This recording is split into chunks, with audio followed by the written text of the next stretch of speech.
kee tulfaatee ka'anaaf feenaa oolte rakkinaaf gadadoo kan nafaan argitee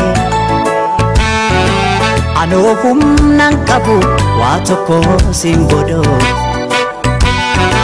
du'ee baaduu sillee aansinii hirraanfadhu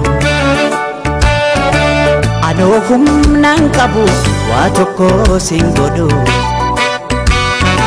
du'ee baaduu sillee aansinii hirraanfadhu